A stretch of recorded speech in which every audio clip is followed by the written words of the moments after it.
Hi guys, I am Rainier Escueta and this is my presentation about chapter 5, and that is understanding logic and bit operation in Python.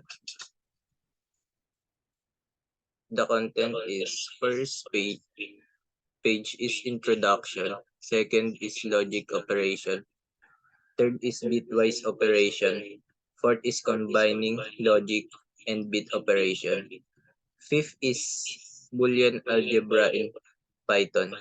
Sixth is we will discuss the challenges and pitfalls in Python. First, introduction. Understanding and utilizing logic and bit operation allow programmers to write more efficient, compact, and optimized code, which is crucial in resource constrained environments, performance, sensitive applications, and scenarios where memory and processing speed are at a premium. Logic in bit operation play a crucial role in programming several reasons, and that are efficient memory usage, performance operation, masking and flags, algorithm optimization, low-level hardware interaction, security applications, bitwise shift operations, compact data representation. That's all. Next. Explanation of logic operations. Logic operations are fundamentals building blocks in programming and are widely used in conditional statements, loops, and other control structures. They are essential for expressing decision-making and conditional behavior in algorithms and programs. Additionally, logical operations play a crucial role in designing digital circuits and systems in computer hardware, where they are used to perform tasks like data manipulation and control signal processing. And there are three primary logical operations: and, or, not. The end operator returns true one only if both its operands and true, otherwise it returns false. That means if gumamit tayo ng end, kailangan yung mag-return is dalawa na true para yung statement natin is true. Ay ang ating conditional is true. If ang sa conditional natin ay isa lang yung nag-true, ang lalabas sa kanya ay false. And second is or. The or operator returns true one if it at least one its operand is true. Sa atin naman pong or operator is magre-return ay tatanggapin yung conditional kapag yung statement sa dalawa, kahit tumama lang isang statement or nag-true, magto-true na yung conditional natin. If dalawa naman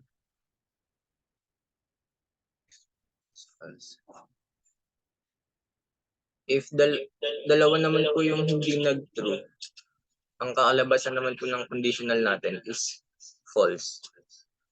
And the last is not. The not operator returns the opposite Boolean value of its operand. Dito naman po sa not is yung kabaliktaran nung conditional natin if nilagyan natin siya ng not. And that's all. And next. Bitwise operation. Bitwise operations are fundamental operations that manipulate individual bits within binary representation of numbers. These operations work at the binary level, performing action on the individual bits of integers. Bitwise operations are often used in programming, especially in tasks related to low-level system programming, device interaction, and optimization. The primary bitwise operation include AND, OR, XOR, NOT, left, shift, and right shift. Dito naman po sa bitwise operation, there are several bitwise operations. The first is AND. Performs a bitwise AND operation on each pair of corresponding bits. If both bits are 1, the result is 1. Otherwise, it's 0. Yun naman po sa AND, kagaya lang po siya sa may logical operation. If may nag 1 sa result, ay kailangan dalawa sa result is 1 para maging true. Then, if dalawa naman po yung corresponding bits, or kahit isa lang po yung corresponding bits, is magiging 0 pa rin po siya. The next is bitwise OR. Performs a bitwise OR operation on each pair of corresponding bits. If at least one bit is 1, the result is 1. Otherwise, it's 0. Ito naman po sa OR operator natin. Bitwise OR operator. If at least yung bit po is 1, tutuloy po siya. Then, otherwise is 0. The next is XOR, or exclusive OR. Performs a bitwise exclusive OR operation on each pair corresponding bits. And next is NOT. Performs a bitwise NOT operation which flips each bit if the bits is 1. It becomes 0 and if it's 0, it becomes 1. Next is bitwise shift. Shifts the bits of a number to the left by a specific number of positions. Next is bitwise right shift. Shifts the bits of a number to the right by a specific number of positions. And that's all for bitwise operation. Next. Combining logic and bit operations.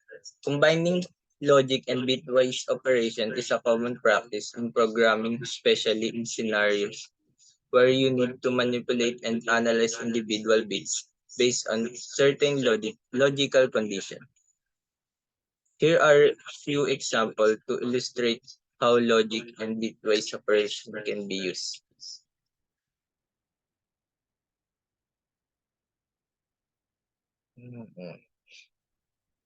Logical or 1.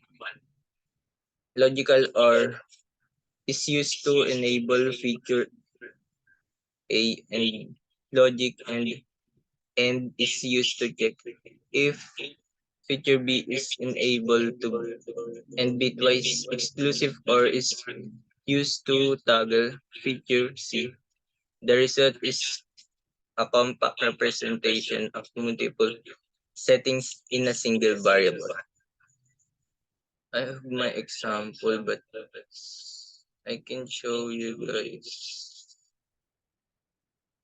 Okay, next na lang po tayo. Boolean algebra. In Python, you can perform Boolean algebra operations using the standard logical operators and or not, as well as bitwise operators and or exclusive operator. Here's a brief overview of how you can use Boolean algebra in Python. Here's a brief overview of Boolean algebra in Python. Logical operators. And returns true if both operands are true. Gaya nga po sa binanggit natin kanina, kailangan po sa dalawang statement, mag-true siya para ang yung conditional natin is true. And sa or naman po, returns true if at least one operand is true. Sa statement naman po natin, if yung kahit isa lang po yung mag-true, is magto-true na po yung conditional. Then not returns the opposite boolean value of the operands. Dito naman po sa not. Halimbawa, if yung statement natin is may nakalagay po siya na not, yung kunyari not true, ang kakalabasan naman po niya is false. Yung kabaliktaran niya lang po, yung opposite boolean value of the operand. And next, dito naman po is the challenges and pitfalls. While Python is a versatile and powerful programming language, like any other language, it comes with its set of challenges and pitfalls. Being aware of these issues can help developers write more robust and maintainable code.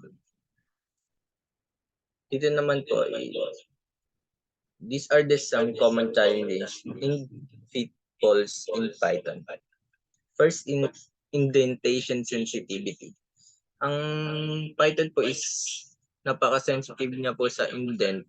If wala po siya sa indent, hindi po tatanggapin yung value na dapat nakapaloob. Kailangan if yung conditional mo is then yung value naman po niya is dapat naka-indent dun sa conditional para lumabas yung value. The next is mutable default arguments.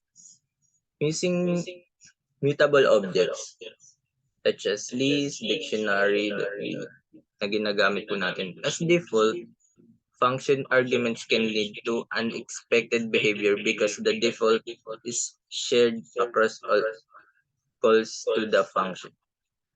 Ang tips po natin dito is use immutable default values or use none and explicitly and under default values within the function. And the third is global variables.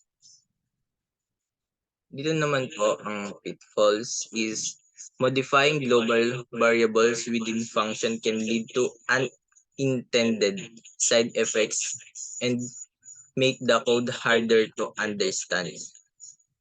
Ayun po yung sa global variables natin. And yung patitips po natin dito ay para maiwasan is minimize the use of global variables and prefer passing values as argument to function.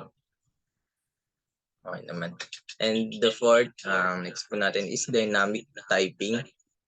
Ang challenge po natin dito is Python is dynamically typed, which can lead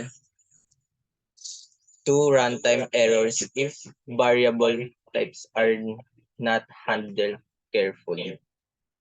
Ang mapapayo naman po natin dito is tip natin is write clear and explicitly code used to type hints and consider using tools like MyPy for static type checking. Dito naman po is yung mga dynamic typing natin na kailangan po is may .py po sa huli para can be readable.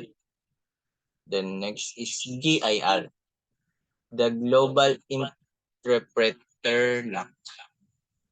GIR, Global Interpreter Lock. Ang challenge naman po natin dito is It can impact multi-threaded performance as only one thread can execute Python bytecode at a time in a process. Ang mapapayo naman po natin dito is consider using multi-processing or CPU.